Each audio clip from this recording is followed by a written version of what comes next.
Hello again, everyone, and welcome to Gabbing About Gardening. My name is Lou. I'm coming at you from Cortez Island in the beautiful Salish Sea. I have a very special place in my heart for Mark Winston. I was there when Mark met his love of his life.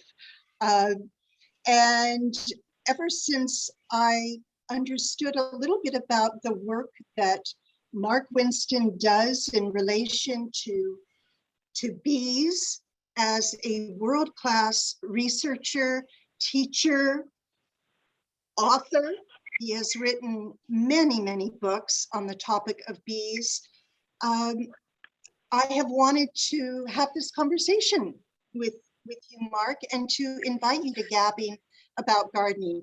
Gabbing About Gardening is a very friendly and informal approach to learning from people about all aspects of gardening.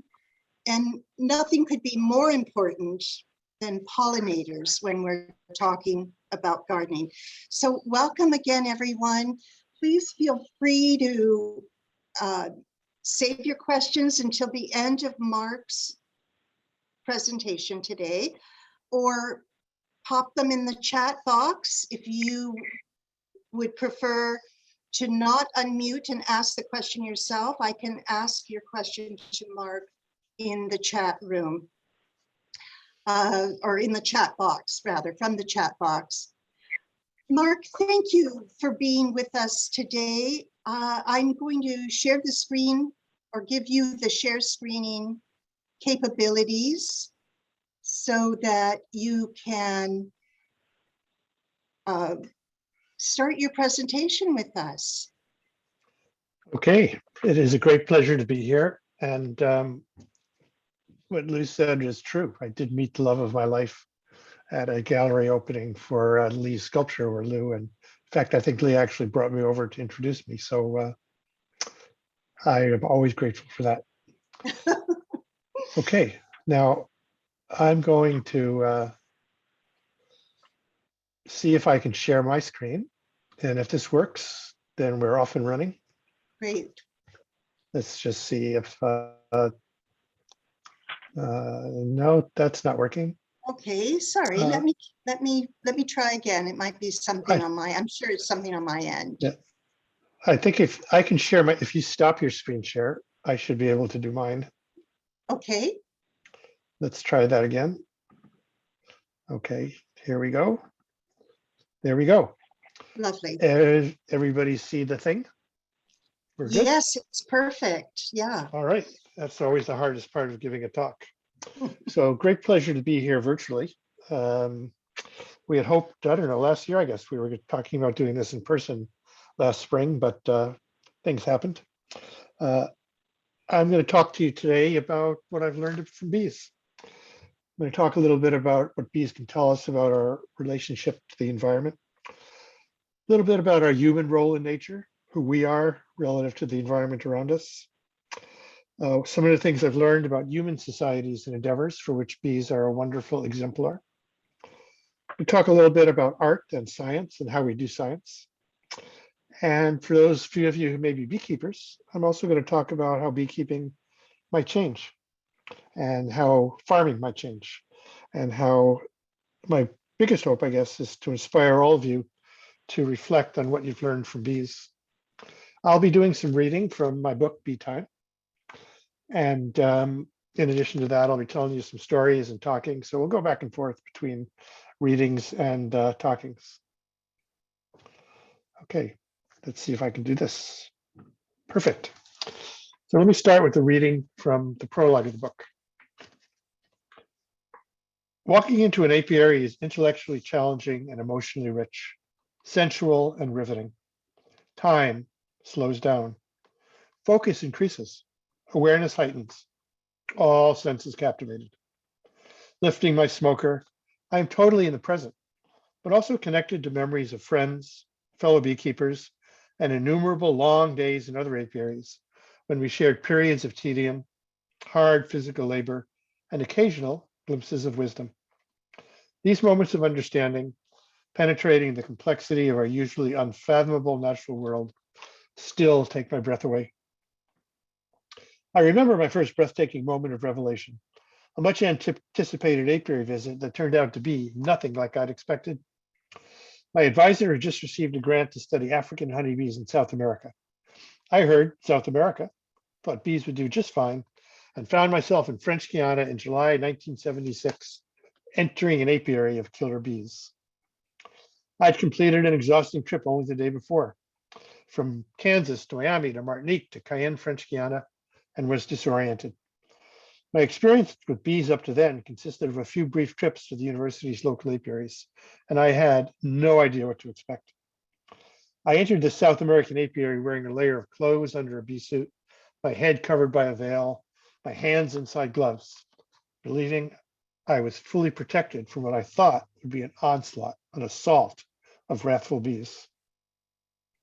I removed the lid of the first hive. The bees were surprisingly calm, gentle, going about their business. There was no onslaught. My fear dissipated, and I began to pay attention to the activity in the hive. The gloves came off, then the veil. I pulled out the frames one by one to inspect the combs. It was one of those moments in life when everything shifts. It's a full body experience being among the bees. First, you hear the sound, the low hum of tens of thousands of workers flying in and out of their hives, each circling the apiary to get her bearings, and then heading off purposely in a literal beeline towards blooming flowers. Smells and textures bombard the senses next. The sweet odors of beeswax and honey, the stickiness of plant resins collected by the workers to plug holes and construct the base of their combs. And then there are the bees themselves, walking over your hands and forearms as you lift and return combs from the hive. The subtlest of touches as their claws lightly cling and release, the gentlest of breezes as their wings buzz before taking flight. Underlying all the physical sensations are collaboration and order, communication and common purpose, each bee submerging her individual nature for the colony. I've spent a considerable portion of my life in apiaries, no matter whether in a jungle or city, next to a freeway or by the most scenic of creeks, fields, forests, or weedy vacant lots. Entering an apiary has never failed to engage my senses and focus my attention. In these places, I learned powerful lessons from the bees about how we humans can better understand our place in nature, engage people and events with greater focus and clarity, interact more intensely in our relationships and communities, and open our hearts and minds to a deeper understanding of who we are as individuals, communities, and a species. Not then, not until long after I'd left the apiaries behind, did I come to think of these moments as bee time.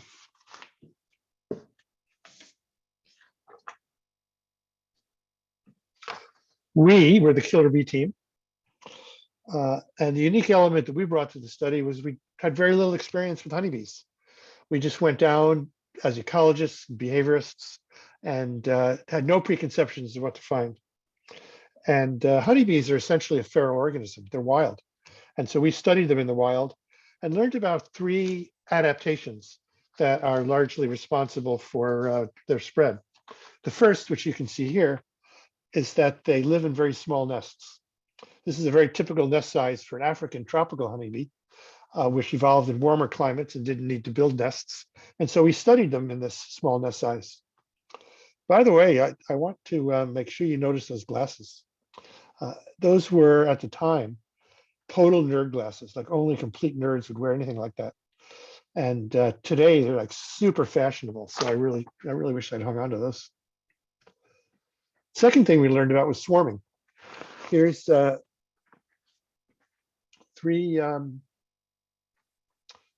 oops. Sorry, I see there were some people coming in. I'll just admit them. Oops. Okay. Let's go back to where we were.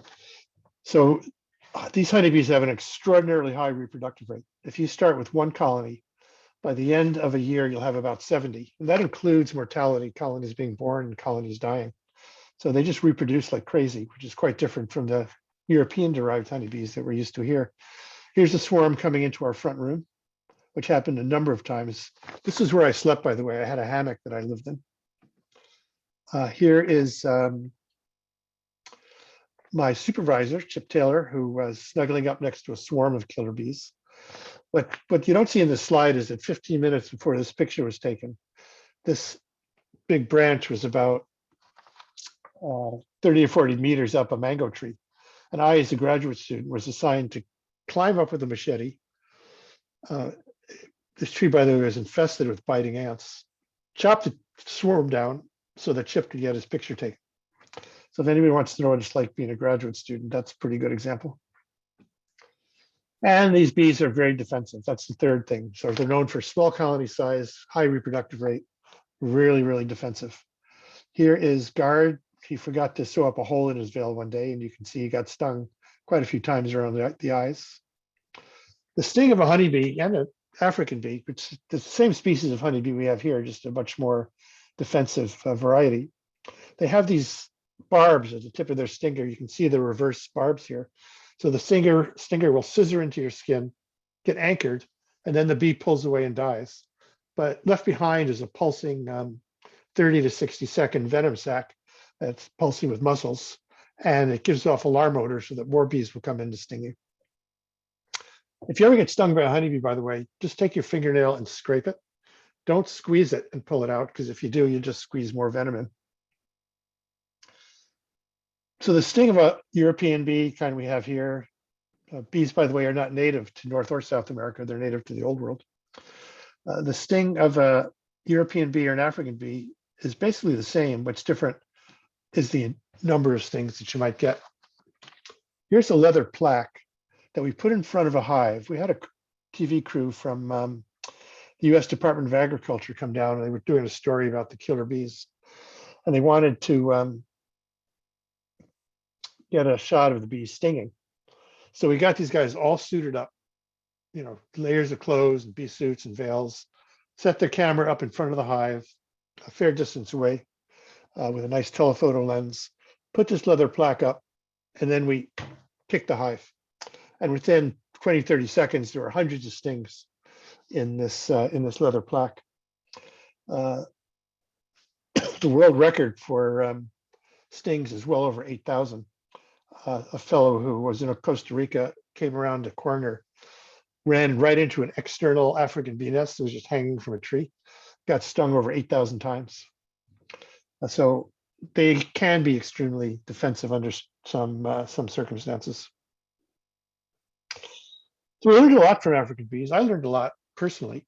I learned that managed bees are not only managed, but they're a bridge to the natural world from which bees first came. And in that way, they're a connection between the environment and ourselves.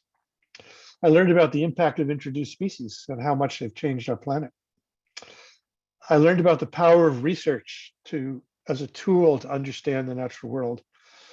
And especially in this template of studying bees in their natural environment, that revealed to me that science, when it's done well, can really reveal insights about nature that inform us about the great mystery of the world around us.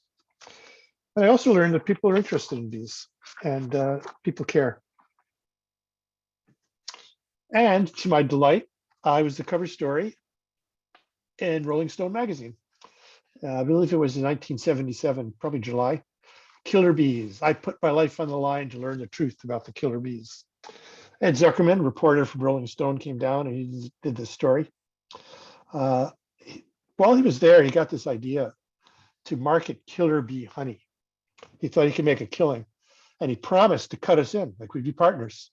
But lo and behold, when we got back to the United States around Christmas time, we discovered he'd gone off on his own, and he was marketing killer bee honey with a little pamphlet that said, "Thousands of people have died to bring you this honey. Enjoy it if you dare." But we got the last laugh because he went belly up. The company didn't do very well. And about 20 years later, somebody sent me a book about why small businesses fail. And it had Ed Zuckerman and his killer bee honey as a prime example. Ed, however, did not do so poorly in life, because after his killer bee experiences, he pivoted and he became the writer and producer for a TV show you may have heard of, Law and Order. and undoubtedly made a gazillion dollars. So he wasn't too good at killer bee honey, but he did eventually surface. Bees are in the news again. The Rolling Stone was just one of like many newspapers and magazines, TV shows.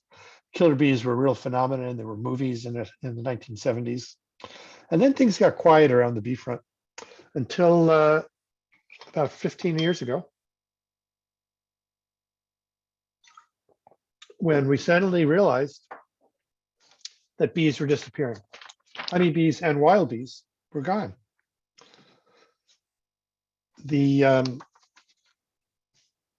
Today in the United States, about 40 to 45% of every single honeybee colony dies every year.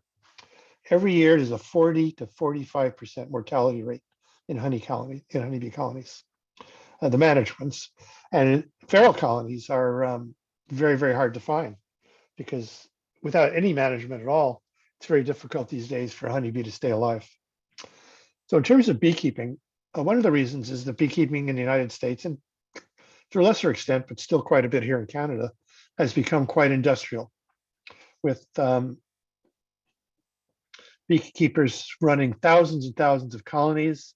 Their main business is no longer producing honey, but it's in trucking bees for pollination. In the US, there's well over 2 million colonies, and probably 160, probably 1,600,000, 1,700,000, 2/3 to 3/4 of the colonies are put on trucks every February and brought into almond orchards to pollinate almonds. Huge business, essential part of the almond producing world, because there are no wild bees in almonds for reasons that we'll see in a minute. What does this do for the bees? Well, this may look pretty to you, but this is actually a nutritional desert for a bee. Almonds produce a lot of pollen and some nectar, and so that's great, but it's the only thing blooming. It would be like, you go to a supermarket, and this is what you see. But imagine if all you saw were apples, there's nothing else to eat, or all you saw was cherries, nothing else to eat. Your nutrition would be terrible. And that's what's happening to bees. They're moved from crop to crop, and each crop, because of the large monocropped and weed-free way that agriculture is done today, at least mass agriculture, industrial agriculture, there's very little blooming.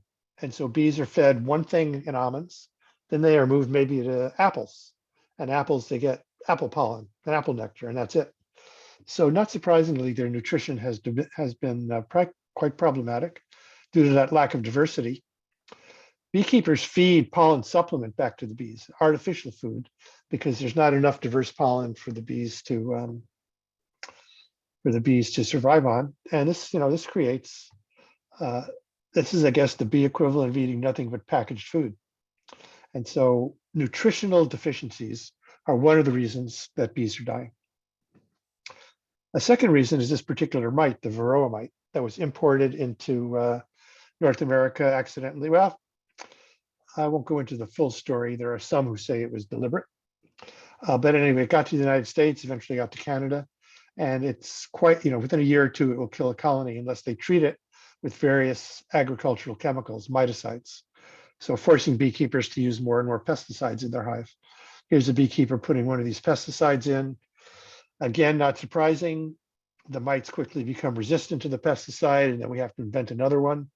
And so resistance to pesticides and the mites have been quite problematic. And that's the second reason that bees are dying.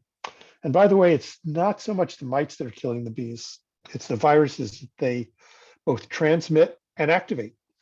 When a mite feeds on a bee, it transmits viruses, but it also activates the virus. And the viral problems are actually the main impact that the mites are having. And the third issue is pesticides. Pesticides that farmers use and pesticides that beekeepers use in the hive. The pesticide industry likes to have this image of pesticides as, modern. It's the way we do agriculture today, and it's safe, and it's no side effects, and all good. Not so true.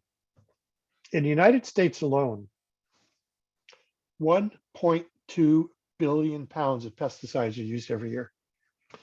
That would be the equivalent of what, 3 or 4 pounds of pesticides for every man, woman, and child in America.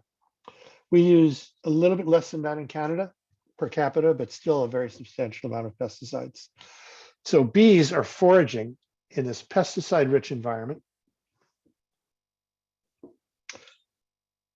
Beekeepers are putting things like miticides and antibiotics into their hives. And so what happens is this beautiful honey and nice fresh comb that you see here is actually impregnated with multiple pesticides, probably 5 to 10 different compounds per hive. Every one of those compounds on its own probably wouldn't harm bees, but they're not only additive, but they're synergistic. So one compound plus one compound is way worse than just 1 plus 1. You put 2 together and you pretty soon have a catastrophic cascade of impacts on bees that affect their immune system, destroy their ability to detoxify, and pretty soon you get colony demise. So it's killing bees is not any one thing. It's a synergistic interaction between nutritional deficiencies, pests and parasites and diseases, and the impact of pesticides interacting with each other and killing the bees. Let me read you another piece from Bee Time. By the way, the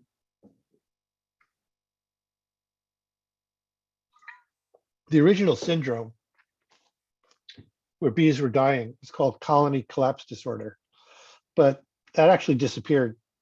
It's just not there anymore. But bees are still dying, and they're dying from this mix of things rather than any one specific thing. I mentioned that because this little bit starts with the words colony collapse disorder. Colony collapse disorder in honeybees was probably inevitable, a disaster for bees and beekeepers alike, and for our food supply, one brought on by our best human intentions to manage the world around us. The heartbreak is personal. Documentaries and news reports routinely show normally hard-nosed practical beekeepers breaking down and sobbing. I've spent a lot of time with beekeepers, and they rarely cry in private, let alone on national television. These normally stoic farmers are mourning their vanished bees, to which they have a deep personal attachment. But they also are lamenting the disappearance of their way of life, whether they manage tens of thousands of colonies, or a modest local apiary. Small hobby and sign-light operations where each colony is given tender, loving care are being brought down alongside industrial beekeeping. Our very human tendency to simplify and seek one answer may explain our ongoing difficulty in recognizing impending synergy and acting before systems collapse. We are prone to accept death by 1,000 little cuts, in which one degraded aspect of our environment or health becomes familiar and accepted as normal, and then another. Sooner or later, though, there's that 1,000th cut, insignificant on its own, but deadly in the context of many other cuts. That's what's happened to bees. Myriad afflictions, each controllable alone by bees' natural resilience, finally cross the line where synergy kicks in. Complex systems like bee colonies or human societies are marvelously functional and healthy, but their very complexity makes social organisms particularly vulnerable to sudden and epic breakdowns when overcome by too many challenges. Our human ingenuity is remarkably effective at solving individual problems, but our blind spot is our inability to recognize when interactions between issues might bring us down. We fail to see it coming with our bees, with catastrophic consequences for these marvelous insects and the systems that depend on them. But the deepest tragedy may be this. Beekeepers and civilians alike connect with bees at that deep place where nature moves our emotions. As bees collapse, so does our opportunity to appreciate a creature that, like us, has survived and prospered through collaboration and relationships with others. Their demise and the synergy behind it does not bode well for our human future.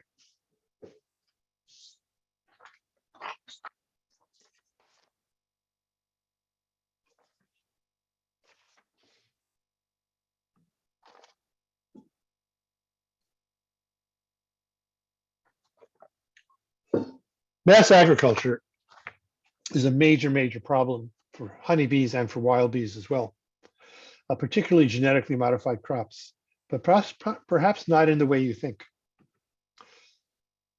There are two kinds of genetically modified crops. Basically, there are those that have an insecticide inside. The insecticide is genetically engineered into the seed, and then when the crop grows up from the seed, it's impregnated with the pesticide, and anything eating it would die. But that's not actually a problem for bees, because they don't eat. Well, it may be a problem. It is a problem for bees. But the problem I want to talk about today is herbicides and weed killers, which are sprayed on crops, which is the second kind of genetically modified crop. The weed killer is incredibly effective.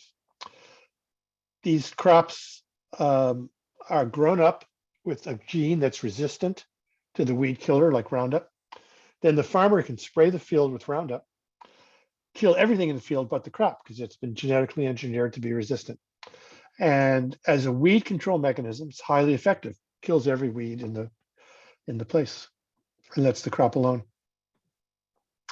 So we were interested in the effect of these kinds of herbicides on wild bees like bumblebees and solitary bees. And we did an experiment in which we compared the diversity and abundance of bees and crop yield in fields like this, which are canola from all the way, all across the horizon, and fields like this, in which there was a lot of nearby vegetation, unfarmed areas, wild country, so that there was a mixed habitat. It wasn't just a large monocrop like this one, but it was a mixed habitat like that one. The result was amazing. A field like this, well, let's go to this one first. A field like this, at the end of a year, when you took in all the costs, all the profit, all the economics, the farmer would walk away from this field with an average sized canola farm, making a profit of $27,000. A farmer would walk away from a field like this, where 30% of the field was left for wild bees, so only 70% was planted, with a profit of $65,000. $27,000, $65,000. What was the difference? Way more wild bees, much more diversity and abundance of bees in the mixed crop, in the mixed field environment, and much better pollination. And with more pollination, much higher yield. So it's a very direct relationship, more bees, better pollination, higher yield. So it's a really good example of how sometimes in agriculture, less is more. And farmers don't usually think that way. They usually think, well, I got all this land, we're just going to plant it all. But this is a prime example of how managing in a different way can actually give you a better yield as a farmer. And it also suggests that the way we do agriculture today in North America, vast monocropped acreages, heavily fertilized, heavily pesticided, with both herbicides and insecticides and fungicides and every kind of side you can imagine, may not be the best way to do agriculture. And in fact, polyculture, in which you mix your crops, you have less of any one crop, but much more diversity, in which you have wild bees, so you're not so dependent on honeybees, probably a much better way to farm. And there's certainly considerable evidence that this kind of polycultural farming is as or more profitable and as or more productive as mass agriculture. And this is something that we have learned, in many ways, but indirectly, bees have also been one of the organisms that are teaching us this lesson.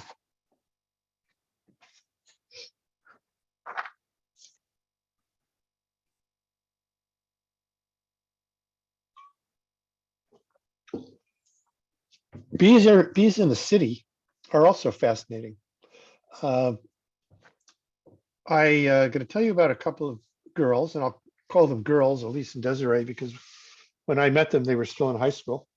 And I'm going to read you a little piece about how they got into researching bees in urban environments. It was tobacco that brought Elise and Desiree to my bee research lab in 1999 for advice on their 11th grade science project, Nicotiana tabacum, not only smoke, for the Vancouver Regional Science Fair. Their science fair project had nothing to do with bees, but rather with developing non-smoking uses for tobacco to aid farmers as anti-smoking campaigns reduced the market. They'd met one of my graduate students who offered to provide some advice on their submission and happened to come into the lab on a day when a visiting scientist from Utah was giving a talk they attended about wild bees in urban habitats.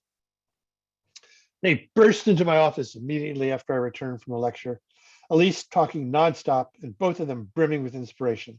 "We want to do that," she said, "study wild bees in Vancouver." I read their high school enthusiasm as momentary, certainly not realistic, as we had no funds for wild bee research. To get them to retreat back out the office door, I gruffly pointed out that they would need a fairly large grant, and if they were interested, they needed to write one first. I assumed that would be the end of it, but oh, was I wrong. They returned 2 days later with a highly imaginative proposal, the Once Upon a Bee project. It began with a fairy tale, illustrated with their own cartoon-like drawings. Once upon a bee, when the city of Vancouver didn't exist, small, simple animals like bees, hummingbirds, and flies played a crucial role in preserving the greatest treasure of planet Earth, biodiversity. It then jumped ahead in time to the founding and expansion of Vancouver. Trees were cut, meadows and forests covered by concrete, and bogs filled. The bees started to disappear. They didn't stop with a fairy tale, however, but went on to propose a substantial and well-conceived project that included studying the diversity and abundance of wild bees in Vancouver, as well as developing a bee conservation plan for the city, and a broad spectrum of educational programs for school children, garden clubs, and our local science museum. I'd never seen a grant proposal quite like it. For one thing, no one begins grant proposals for scientific research with stories, let alone cartoons and a fairy tale. Yet the quality of their proposal, in terms of their writing and their plan, wasn't much different from those I'd seen from graduate students. Their hypothesis that bee populations would be diminished in cities was highly testable through the data they would gather, and their vision of a comprehensive research, conservation, and education project was stunningly appealing. Unable to resist, I promised them to work a bit on the grant to smooth out the rough edges and submit it to some private foundations that might be intrigued by the project. To my great surprise, we raised $70,000 from 2 foundations, and the Once Upon a Bee project was a go. And the Science Fair project on tobacco, they won the gold medal that year. You'd think that cities would not be particularly hospitable for bees. There's, lawns like this are useless to bees. Lots of high rises, lots of concrete, lots of asphalt. But in fact, the results of their study and many studies have shown that urban areas are very, very hospitable to bees for a number of reasons. Today, in most urban areas, there's very little pesticide use. There's huge diversity of plantings, backyard gardens, railroad right-of-ways, road right-of-ways, empty lots, parks. So there's a lot blooming over a very wide period of time. And so we found actually much more wild bee diversity and abundance in the city than in surrounding agricultural areas. So there's one result of their study was that their hypothesis turned out to be incorrect, that bees do quite well in cities. Honeybees also do really well in cities. Here's the bee on the beehive on the roof of the Fairmont Hotel garden. Here's the Fairmont beekeeper wearing his bee suit. There used to be a beekeeper, a fellow named Jim, who had 20 colonies of bees he used to keep on a roof of a building he owned in Chinatown. And he used to brag that his colonies would produce 400 pounds of honey every year, each colony, until somebody pointed out that at that time, he was only about half a kilometer away from BC Sugar. And that's where the bees were going to get all their nectar. But in fact, bees in the city do really well because there's lots of things besides BC Sugar. There's lots of plantings. And the Fairmont Hotel got hooked up with an interesting project with a group called Hives for Humanity. Hives for Humanity is a group in the downtown east side of Vancouver that marries beekeeping with social responsibility by helping people with drug, alcohol, and mental health issues. It's economic development and simultaneously simultaneous with personal therapy and community building. And here's one of their hives. I believe this one is right next to Insight, the supervised injection site. And so bees are not only important in cities for their pollination abilities or for the honey they might produce, but they can also be great social bridges between cultures that don't normally interact with each other. I just vividly remember people from Hives to Humanity coming to the launch of Bee Time in the Fairmont Hotel, the waterfront. The Fairmont Waterfront Hotel is a 5-star property. People from the downtown east side do not normally walk into 5-star properties and feel comfortable. And yet they built a relationship with the Fairmont. People from the Fairmont would come down and cater the Hives Humanity events. People from Hives Humanity would take care of the beehives on the roof of the Fairmont. So people got to know each other. And it was a remarkable example of how bees can not only be social in themselves, but bring people together as well.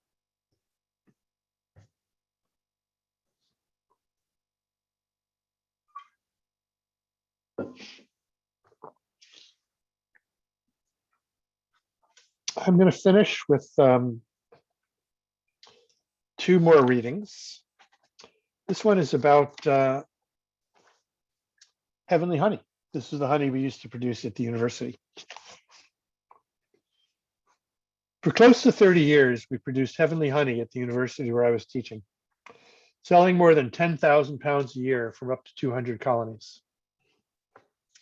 Our primary product was research data, but I'm a pretty fair beekeeper, and honey sales generated enough income to support a few scholarships each year. Our apiaries were out in the Fraser Valley, a gently rolling floodplain where the majestic Fraser River emerges from British Columbia's high mountains and steep canyons and flows to the complex estuaries south of Vancouver, then out to the Straits of Georgia and the Pacific. It's a narrow, fertile valley about 60 miles long, with pastures supporting a thriving dairy industry up against the mountains, and extensive raspberry, blueberry, and cranberry fields and market gardens farther along in the Western Valley, closer to Vancouver. We were tutored in valley history, natural and human, by the honey it produced and the residents we encountered. We had our favorite apiaries, each with its own distinctive geological and floral character, as well as links to the early settlers from the past and quirky human inhabitants in the present. My favorite apiary was Florence's, a bee yard. My favorite apiary was Florence's, a bee yard passed from best beekeeper in the valley to best beekeeper in the valley for close to 100 years. And as a young researcher just beginning my career, I considered it a deep honor to have it passed on to us. Florence herself had lived there most of her life. She was in her 80s when we met, having raised her family in the ramshackle house she still inhabited. Now she lived on her own, husband deceased and children long gone, with an old black Labrador retriever and a cow she kept in the pasture next to our apiary. A stop to check in with Florence was mandatory on each visit. Somehow she always seemed to know we were coming and had tea ready with her freshly baked peanut butter cookies. Our bees were shaded under gnarled and spindly apple trees that, although abandoned for some time, had once been part of a producing orchard. Nearby were chicken and llama farms, but more important for the bees were the blueberry and raspberry fields, vegetable gardens, and a considerable amount of meadowland that provided dandelion, clover, fireweed, and other wildflower nectar sources for the bees. Maple trees dotted the landscape, providing the season's first serious nectar each April. Florence and the other landowners loved having the bees and the free buckets of honey we paid as rent each year, connecting them to their own land and providing an identity as the beekeeping landlords in their communities. Our bees informed them about what was growing on their own and nearby property and evoked reflections about what had been there before. Our apiaries became local landmarks, inspiring directions to go about 3 minutes along such and such a road and turn left at the intersection after the bees. A jar of heavenly honey carried with it our gratitude to the bees for collaborating on the harvest, the flowers that yielded the nectar, the land itself, which provided a sense of physical place, and the human personalities past and present inhabiting that land. The core of what I learned from my 30 years of harvesting, bottling, selling, and giving away honey is this. Food at its best carries memories and reflections that go beyond sustenance to connect the personalities who harvest and the land from which they gather, making holy the simple act of eating. I left the bees somewhat behind about 20 years ago. I became the founding director of SFU's Morris J. Wass Center for Dialogue. I've stayed active in the bee world, but I no longer do research and research, spending my time sitting around tables, chatting. And I want to finish with a short piece just to make that transition. I'm going to begin this short piece with a paragraph that I read at the very beginning of the talk. In these places, I learned powerful lessons from the bees about how we humans can better understand our place in nature, engage people and events with greater focus and clarity, interact more intensely in our relationships and communities, and open our hearts and minds to a deeper understanding of who we are as individuals, communities, and as species. Not until long after I left the apiaries behind, that I come to think of these apiary moments as bee time. I had become the director of my university Center for Dialogue. My work had evolved into realms far from bees. I was facilitating discussions of the complex and nuanced issues that face contemporary human societies. The settings were classes and workshops, large public dialogues, and private one-on-one conversations, sometimes focused on adversarial and controversial public issues, sometimes on the most deeply personal and intimate reflections. A few years after I'd moved into this new world of human interface, I was interviewed by a journalist who noted that bees and dialogue didn't seem connected and wondered whether they had anything in common. Absolutely, I responded. Initiating a dialogue requires the same attention as entering an apiary. Both stimulate a state of deep listening, engage all the senses, hearing without judging. Through dialogue, time slows down, as it does in apiaries. Focus sharpens on how participants are interacting. Understandings emerge, issues clarify and become connected, and collaboration surfaces from the intentions and actions of many individuals. Solitary becomes communal. Dialogue has that apiary feeling, reading situations and discerning what there is to learn from each unique constellation of persons, circumstances, and issues.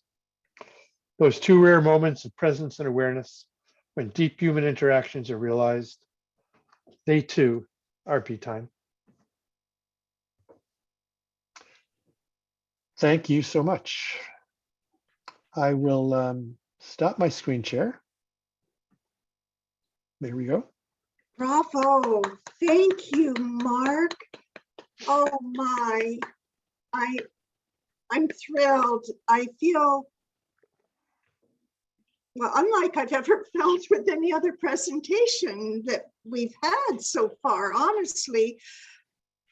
Your readings are just so heartwarming and opening. Thank you for reading from your books, because it just is the perfect way to start. So thank you so much. You know, I realized as you were speaking that I was becoming more and more relaxed. I had been buzzing. I had been buzzing around, and when you were reading from your book, Mark, I actually just felt myself really settle down, and it was just this, you talked about that low hum, and I got into that. So thank you, not only for the information, but for the wonderful feeling.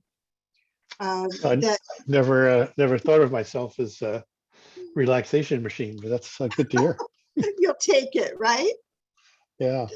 Well, people are going to have questions, and we'll get to those definitely in just a moment. I'm so grateful for having this perspective that you're presenting. It's such a unique perspective in the way that you introduce the idea that the the culture and colonies of bees really have so much to teach us. Would you just speak specifically to gardeners for a moment? We're home gardeners mostly in this gathering of gardeners.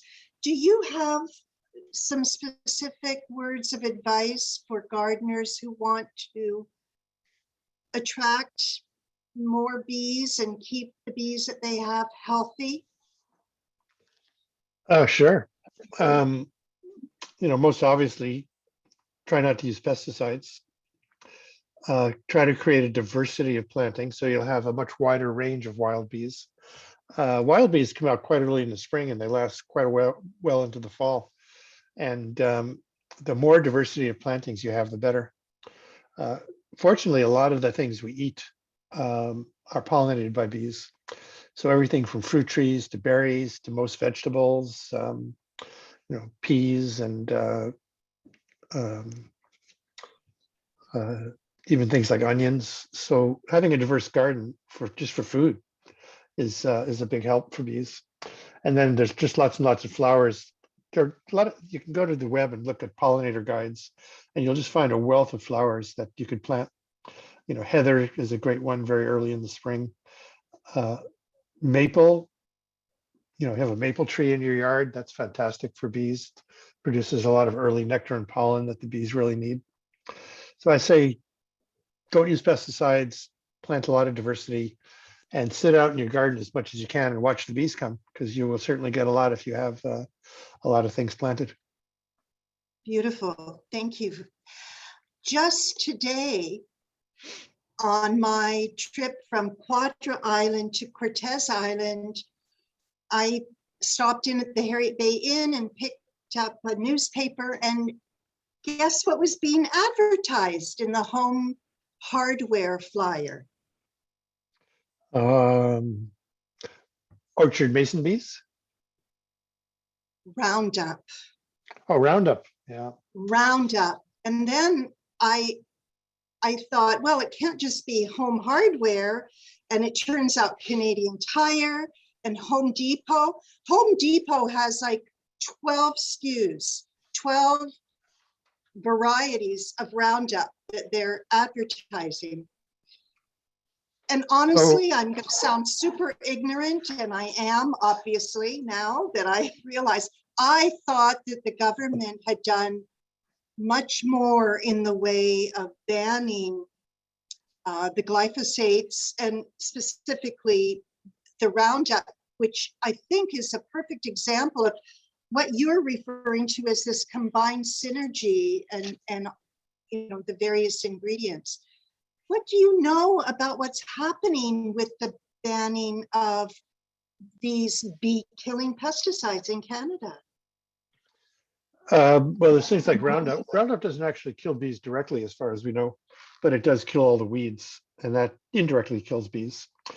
But the insecticides, and particularly the neonicotinoids, are the ones people are very concerned about because they do kill bees. And there's a wealth of information now showing how these neonicotinoid pesticides are harmful to bees. It's no longer a situation of, well, we just don't know yet, so no problem. We do now know. It's been, three decades of research, pretty much, and they're more or less banned in Europe. But our Canadian and also the American governments are notoriously friendly to the pesticide companies, and they are very reluctant to ban something when farmers say, well, if you ban this, we'll have to use something else, and so they just keep it on the books. So I would view that more as a regulatory issue than a scientific issue. And I'd say our Canadian regulators are not very aggressive about protecting pollinators or all the many other side effects that all these heavy pesticide use has. Certainly not only bees that are affected. Thank you. In your presentation, you made a very startling but exciting comment about it being more profitable when there were more weeds. So I guess that's the Roundup connection. You're saying that if we have greater diversity in plant life, which means letting some of those wild plants, those weeds grow, that there are more pollinators and the yield was more than double. Was that what you were saying? The profit was more than double. Profit. Yeah, but the yield, the yield was, I don't remember the yield numbers. They may have been 60% higher. I'm not quite sure, but the profit was double, but the yield was certainly considerably higher. This shouldn't be a surprise to anybody. It's pretty well known that diverse ecological systems are healthier and better buffeted against challenges. I'm just reading now this beautiful, wonderful book by Suzanne Simard, Simard. It's about forest ecology. She's the woman who coined the term wood wide web. And it points out how it's cooperation between plants that is the hallmark of forests, not competition.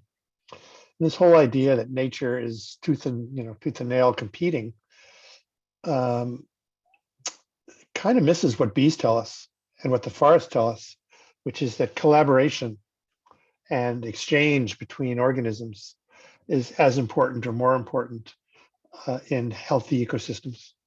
And so when you take the weeds out, just as when you thin forests and just leave them with a single planting, you're going to just reduce productivity for bees and reduce productivity and health for a forest.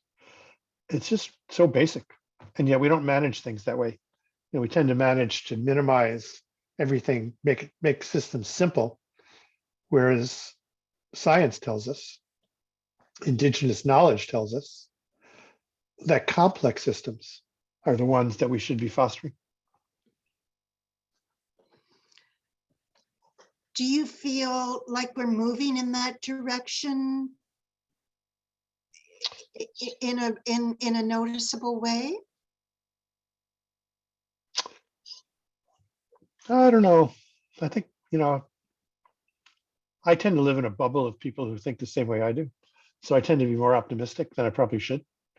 But I certainly know a lot of beekeepers who are trying to keep bees in different ways. I know a lot of farmers who are trying to grow food in different ways. So I tend to look at that slice and say things are getting better. So I may not be the best source because I talk to my friends. I think we're all in a similar bubble. We just need that bubble to get bigger and bigger and bigger to include more people.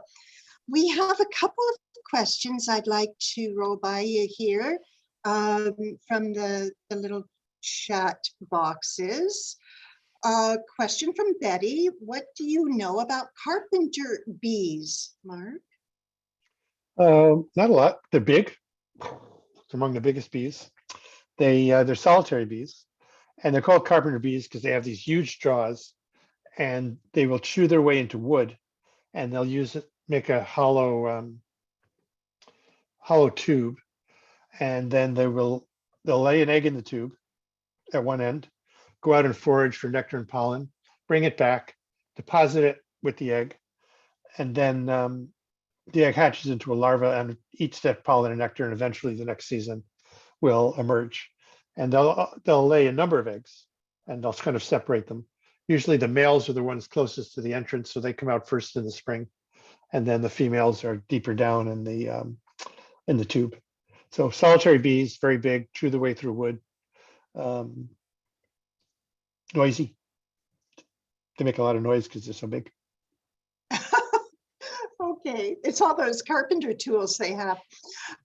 Thank you for that. Lee, would you like to unmute? You have a question about defensiveness of bees for Mark? Well, Mark, as a behavioral ecologist, everything you said about the defensiveness of bees made perfect sense. And I'm just wondering if people try to get you to call that aggressiveness. Yeah, and occasionally I actually slip up and I call it that because it's just like a habit we're in. But bees are not aggressive. Bees are defensive.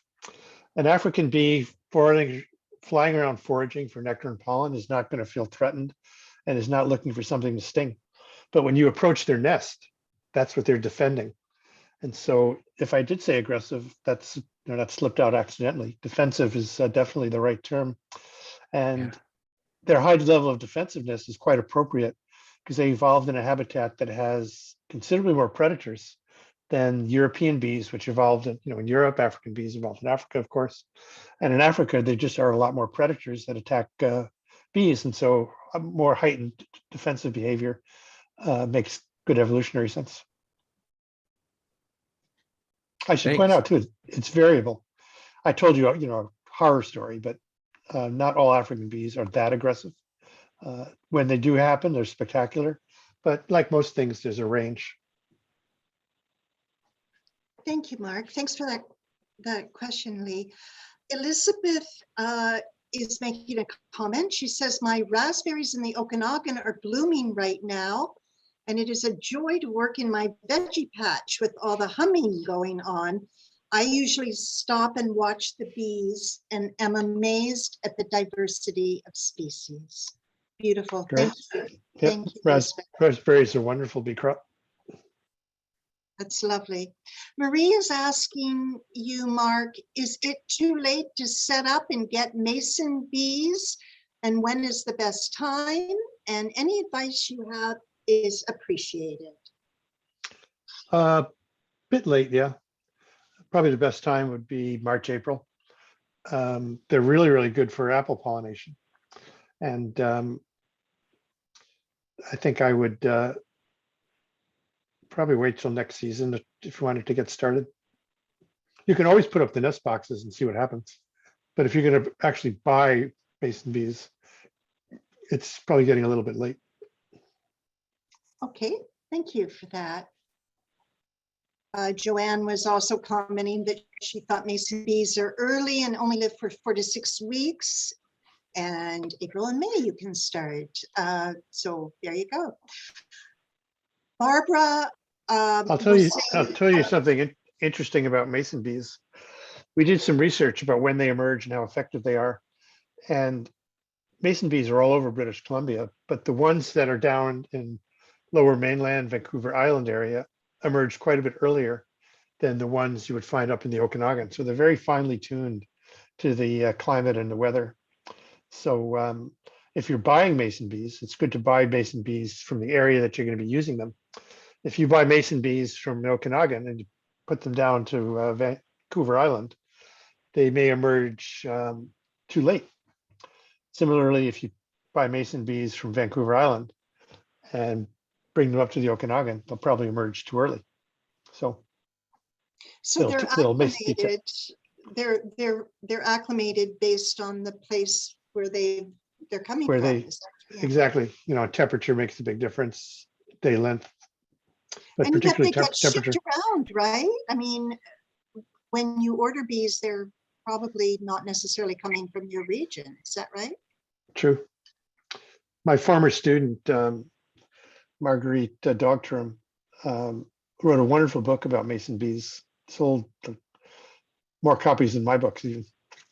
And but she was selling mason bees for a long time, and she would try to sell them, collect them in the areas that she was going to sell them and sell them back to the same areas. But if anyone interested in mason bees, I'd look up her book, Marguerite Dogtrum, okay. Dogterom.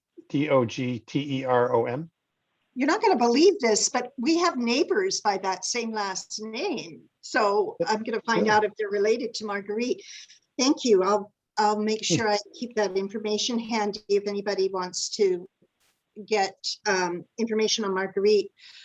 Now, Barbara is saying that she had lots and lots of apple, pear, and plum blossoms and lots of opportunity for bees, but no bees and no fruit on her fruit trees. She's on Quadra Island. I hope I'm getting that accurate, Barbara. If I'm getting it wrong, just unmute and correct me. Do you have any words on that? It depends on the weather. It depends on what's nearby. If there's no honeybee, I imagine there's the beekeepers on Quadra, and so there's probably honeybees around. But if you got a lot of blossoms, you should have a lot of bees. And there's only two reasons you wouldn't: bad weather, or there aren't a lot of bees. And if there aren't a lot of bees, there'd be for the kind of reasons that I just said. But in a place like Quadra, I wouldn't expect a lot of pesticide damage, and I would expect a fairly good diversity of bees. So I'm surprised. Maybe it was just particularly cold around that time of year. Yes, thanks, Mark. Can you hear me? I can. Yes. Thank you. Yes, I'm very sad because we had so much fruit last year, but we had that hot spell in April, and then we got the cold spell, and I would watch for them, and all the blossoms were out, and there was not a bee around. And then since then, with all my kale, and I leave the kale to go to seed and blossom and everything, then they all came back, and I just had tons of bumblebees and different kinds of bumblebees. I don't see a lot of honeybees, but lots of bumblebees came back. And then they just covered everything, but none during that time that all my fruit trees were in blossom. Yeah, most bees don't fly unless it's 12 or 13 degrees, although bumblebees will fly down to close to zero. But in that kind of weather, when it's cold, the plants aren't producing a lot of nectar or pollen, but particularly nectar. And so cold weather is at the wrong time and that's a real bane for farmers or backyard gardeners. So yes, I can imagine, because we've got the wild mason bees, and then I got the mason bees as well, and they were very busy, but when it gets cold and wet, they just stop working. Yeah, so that's probably what the problem was, is just bad timing with the weather. Okay, thank you so much. Your presentation was fantastic. Thank you. Thank you, Barbara, and thanks for that answer, Mark. As Barbara was speaking, I'm remembering, first of all, how chilly it was on Quadra and Cortez, and I saw Nancy Kendall from Cortez nodding her head as well.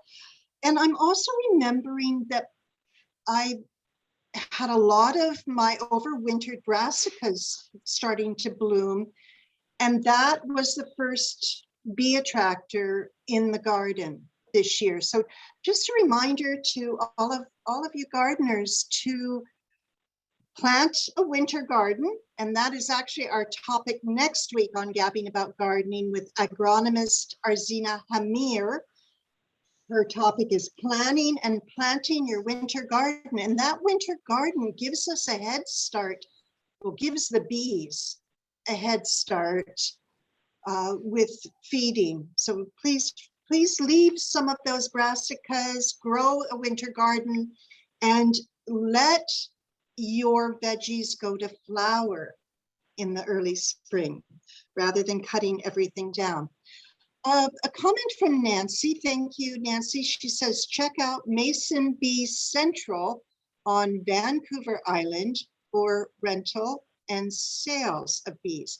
A question from Ramina Jones. What do native bees or bees in general benefit more from when it is hot and dry, providing that they have enough water and blooms, or when it is cool and wet, like we have often in BC? Oh, and then she says, that answers my question, so never mind. Sorry. Do you have any more comment on that, Mark? I guess the diversity of bees is greatest in hotter, drier climates, and less in cooler climates and wet climates. So Vancouver, for example, has a relatively modest diversity and abundance of bees compared to a place like, I don't know, Phoenix, Arizona, which would have quite a bit more. New York City, Berlin, those both have fairly good bee populations, but they're not nearly as wet as we are here. That makes a lot of sense. Now, I have a question that seems to really trigger an emotional response for a lot of people, including myself, I will add.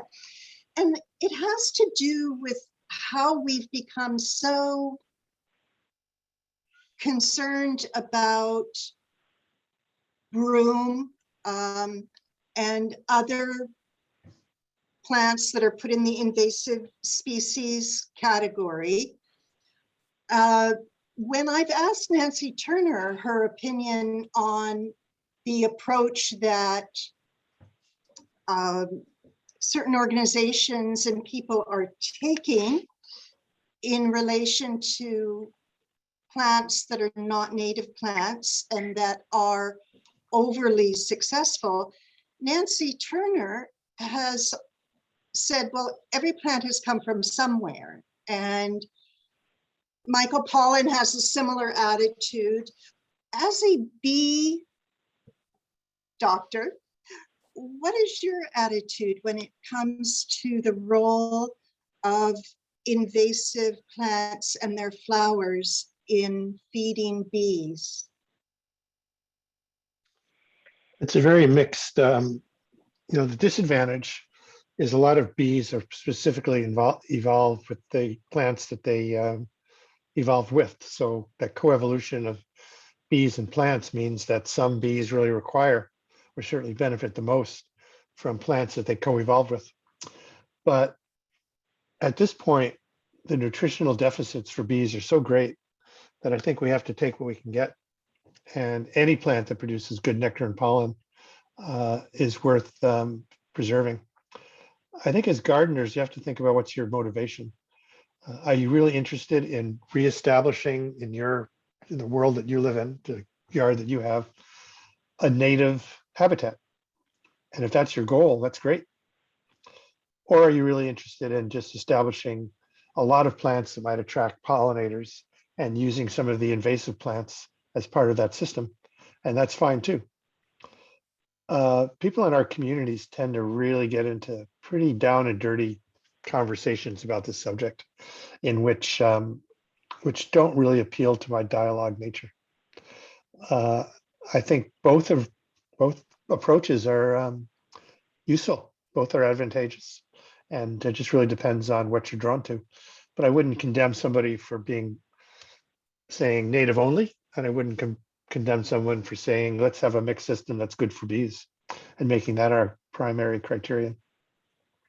And Nancy is right; they're here to stay. Invasive species, we're not getting rid of them. And when does species stop becoming invasive and to become native again? So honeybees are an invasive species. They don't belong in North America. They don't belong in South America. But they're not going away. There's a wonderful, ecological dilemma we all face, which is the systems that we think are natural are the ones we grew up in. So if you grew up 100 years ago, that world would seem like natural to you, and everything that happened since then would seem different. But if you're growing up today, that's the system you imprint on, and that's the one that seems like it's the natural system. So natural is very time dependent on what date you want to think of as here's when we're going to define something as being natural. Thank you for such a well-considered response. Because you are so capable in dialogue, I'm going to ask a really personal question, because I show up on the Gabbing About Gardening Facebook page with an attitude that for me and my garden, it's about pollinators. And I don't want to argue the point or hurt anyone's feelings, but it does get very heated. So how do you think what do you think the best response is? I made note about, what your comments were. And I would like to get better at having that dialogue with people, because it seems to be an increasingly important one. And when we start to use herbicides in our war against, and literally the word is used as war on invasives, and when our municipalities and national nature conservancy organizations justify the use of these toxic substances, I really don't know where to go with that. How do you have something I can memorize? Something Sure, I can use. I'll think of something. Depends on how good your memory is. I'm going to so take notes. I'll answer your question, but I also noticed that Nancy had her hand up a second ago, so maybe she Great. can jump in once I'm done with your question. When I was young, like in my late teens and early 20s, I grew up in the United States, and I spent my time angry. I ranted and raved at the US government. I was protesting the war in Vietnam, went to Washington, D.C. every other week and marched, surrounded the Pentagon and levitated it with a whole bunch of people, stuff like, thought we levitated it. And I learned a lot about protest. And I have huge respect for people who go out and protest things. But I've also learned as I got older that protest and anger don't usually solve problems. They're critical in bringing them to our attention. But dialogue and understanding is maybe a more effective way of solving problems. And I'm not saying that to value one more than the other, but just to say, you just need to know the context that you're working in. If you're in a meeting where people are making decisions about herbicides, you may be more in a debate mode and try to make strong points and say why these pesticides are bad for the environment. If you're chatting on the radio, unless you want to be a confrontational kind of radio announcer, you might take a more dialogue approach, which to me is basically curiosity. It's not starting with, I disagree with you, you're wrong. It's like, that's so interesting. Can you tell us more about why that particular point of view is so important to you? And then you can say, well, I'd like to share my point of view as well. And don't take this as a criticism of yours. I just wanted to, just in the interest of understanding the different perspectives we're coming from. Here's what I think, and here's why I think it. Asking people what they think and why they think it, and being genuinely interested in the answer is the core of dialogue, that ability to listen without judging. And so one approach would be to try to draw somebody out as to where they're coming from, rather than jump on the wagon of you're wrong. Beautiful. Thank you, Dr. Winston. Was that a psychologist there? You sound very much like my husband, Dr. Lee Gass, and I think it's a science approach that I really love. So curiosity is a generally science approach, but I'm not sure the other aspects are always that scientific. Scientists tend to have pretty mean discussions with each other. It can be a pretty vicious world sometimes, but Lee and I share more of a curiosity rather than a let's prove we're right and you're wrong kind of attitude. Definitely collaborative. So Nancy, did you want to jump in here, Nancy? You need to unmute. There you go. It was just a comment about broom and talking with some of the local beekeepers on Cortez as part of our preparation for the exhibit.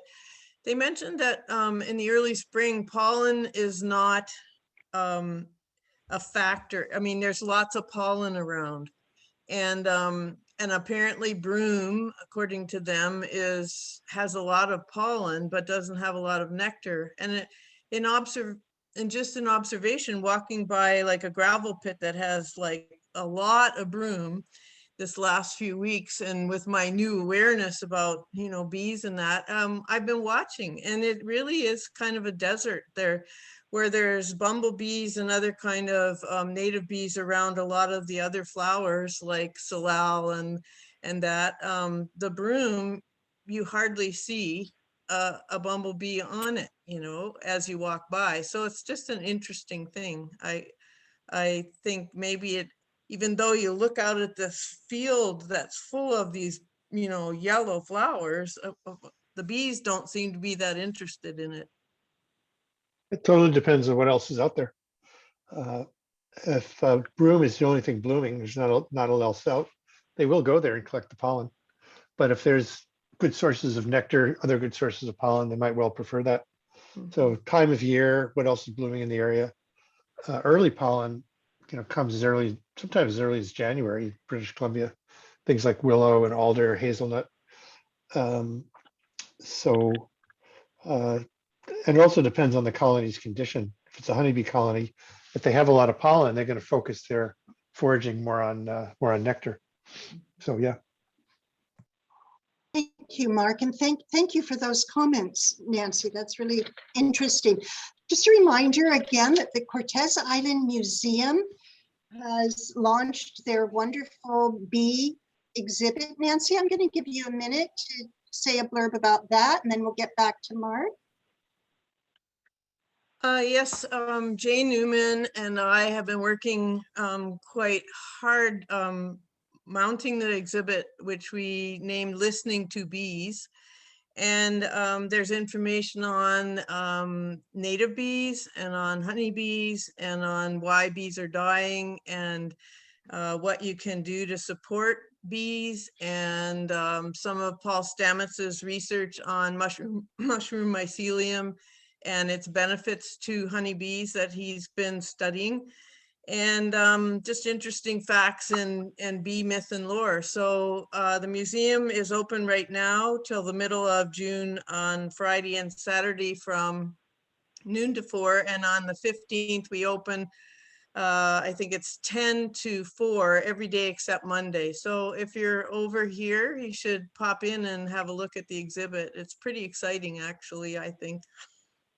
Thank you so much, Nancy, and thank you and the Cortez Museum and Archive Society for putting that together. I intend to pop over there and take a look. For you Cortesians, we will see you there. Mark, when you first got involved with bees, were you surprised by how naturally you gravitated, or you were so simpatico with them? How did all of that evolve? It's probably more surprised as I got older. You know, I was so into it that and so fascinated that it just didn't occur to me to wonder why I was so drawn to bees. But I think my own personality is very naturally collaborative and supportive of others. And that's the way a beehive is. So I'm not sure I was quite as nice a person as I am today when I was young.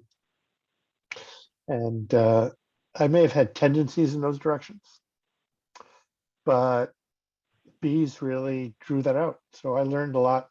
The more time I spent with bees, the more collaborative I got, the more I understood how important it is for communities, individuals and communities to support each other. The more I began to value the role of the individual who commits to the collective. So perhaps I had those tendencies, but I grew up, I think bees really helped me to grow up and bring out the things that I have come to value. It's beautiful. Now I'm wondering if there's anything like that in my life. I'm hoping that I'm a better person than I was in my youth as well. I was in the business world, and it's definitely taken me some conscious attention to just be more collaborative and less competitive. That's definitely a big lesson I've learned with old age and maturity. Well, I think our species is divided into two poles. There's people who are very altruistic and very community oriented, very supportive of others, is very collaborative. And there's people who are very much, I'm in it for myself and I'm going to get what I can. And they're two extraordinarily different visions of how to be in the world, and yet they're held within the same species. And I think a lot of human history is this fight between, do we want to be community-based or individual-based?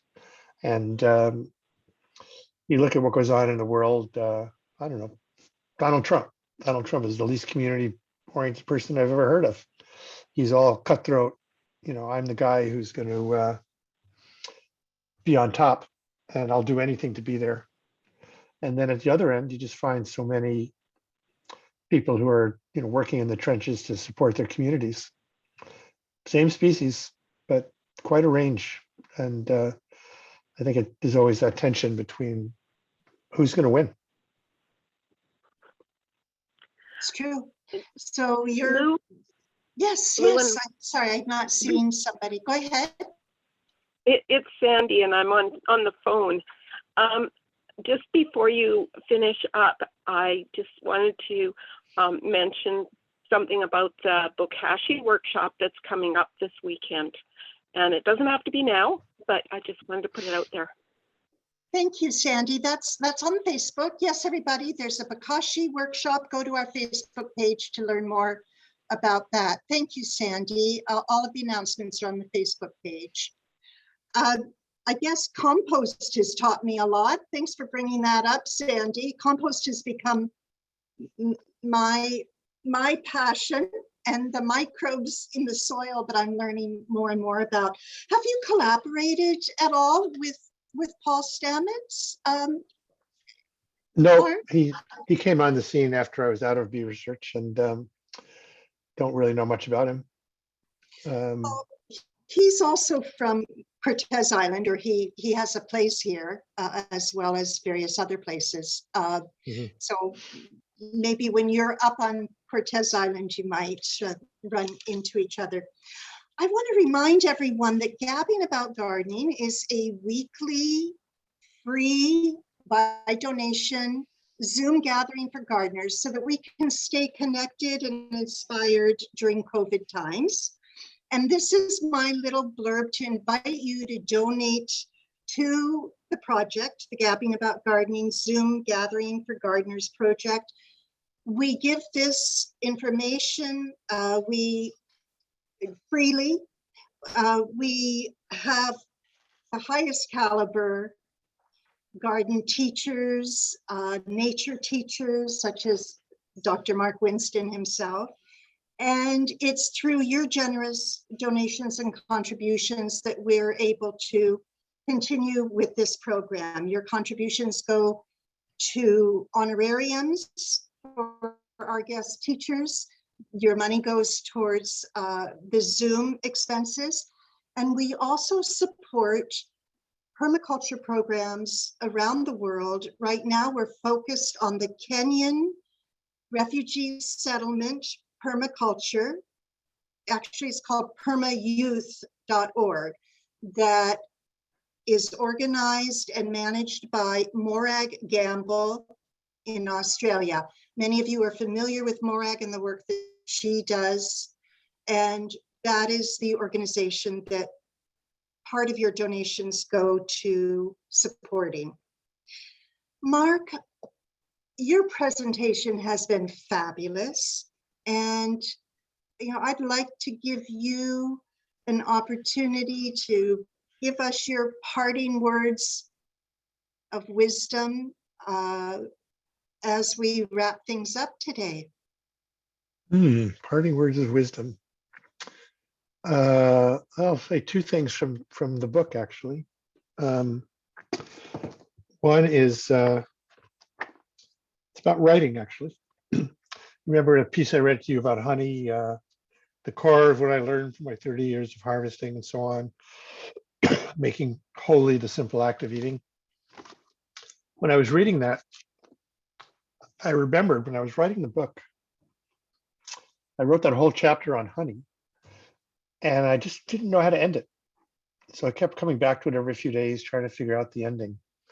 And one morning I woke up about 5 a.m, and that paragraph was there in my head, like just word for word.